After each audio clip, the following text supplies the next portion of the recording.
How you Let's do this. Action. Alright, here we go. Our second video. So on this video, we're going to be talking about, Tracy and I will be talking about our process of choosing a donor. As you all know, or probably can see, we had a donor through this process. So I'll let Tracy kind of start with choosing the donor. We should always do that. Well, of course it was a new thing to both of us, never been through this before. So we have some friends, of course some dear friends who had been through the fertility process and the donor selection process, to give us some tips on looking at a particular sperm bank. So we just scoured the internet, did our own research, looking at different banks and looking at the information that they provide on the donors. So we decided on this particular sperm bank. Oh, but first we were looking, because for us, things that were important, one thing that was important first and foremost, and not like it was the be all and end all, but to us it was important because we wanted our child to somehow have our looks and appearance. So we wanted to find African American, someone who was biracial with African American, and amazingly those selections were very, very slim. Yes.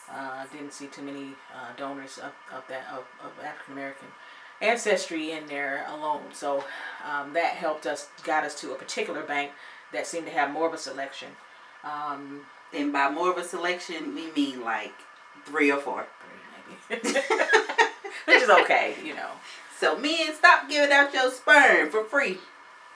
Really? Anyway. African American men. I did not approve that message. So what we decided to do was, we kind of went our separate ways and decided, okay, you sit down, you write down the top 3 things that are important to you in a donor. I'll write down the top 3, and we'll come back together and compare those lists. Mm-hmm. So, and we did that, and actually our lists were identical. We had 3 different areas that we named that would be on that list. If I'm not mistaken, one of them was health. Yes, that was top. Another one was education level. Mm-hmm. And then the third one was the race. The race or physical appearance, things of that nature. Right. So the specific sperm bank we went to, we actually narrowed it down to 2 donors, out of the few that they had. And so for us, the donor that we chose, he had less health issues, as far as I have health concerns in my family. Right. So I was looking at those things. And then he had some, but we didn't clash. Right. And important to us, his health and his family. So the fact sheets on the person, on the donors would list mother, father, grandparents, paternal and maternal, and if there are any further down in the line, any siblings or uncles and aunts who have specific health issues, they would list those. And so we wanted to make sure, and that's the cool thing and the blessing about being able to go through this process and select a donor, being able to know that family health history up front and make a decision about that, because we were not that his family history had to be perfect, but like Tiffany said, specific things we didn't want to see in his health that maybe were in her family and in her family's health. So because we didn't want to double the chances of Jaxon having those types of issues that can be hereditary. And so our donor that we chose is actually biracial. Yes. And so it'd be interesting to see little Jaxon when he comes into this world. He's gonna be handsome. I mean, because I'm fine. She's so hot and sexy. But another thing, you know, even with choosing the donor that we chose to, we looked at the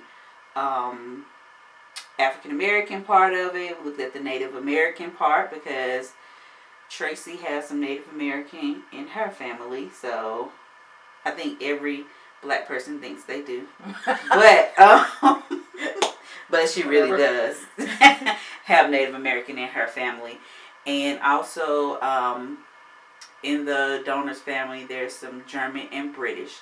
So throughout his life, we're going to educate him on all of those different cultures and make sure that he is a well-rounded person when it comes to knowing who he is. Yeah.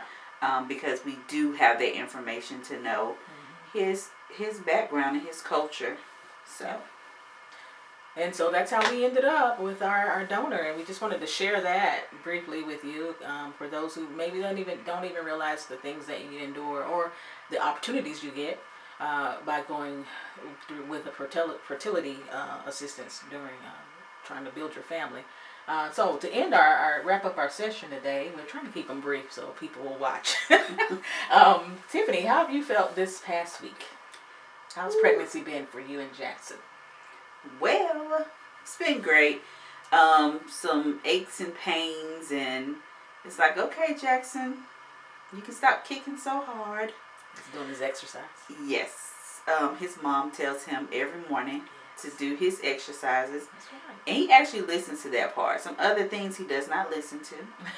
But he actually listens to that part. So, but it's interesting now. I can see him, whether he's kicking, hitting, I'm not sure if it's his legs or his arms. You know, sometimes I can feel the actual, whatever part it is of him. So that is awesome. I think that's the part that I love the best. And some pains too.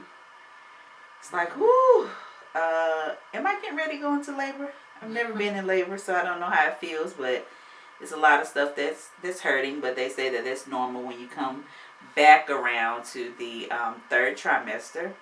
Yeah. But I've heard that it is worth it.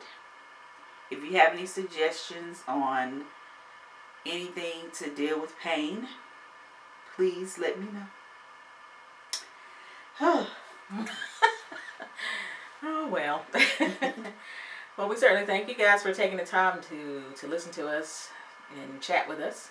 And we appreciate the suggestion. Last time we asked for someone to suggest a name for our videos, our clips. And Simone Jackson, thank you, cuz we're going to call it Jackson's Journey. Yay! Love you guys. See you next time. Peace.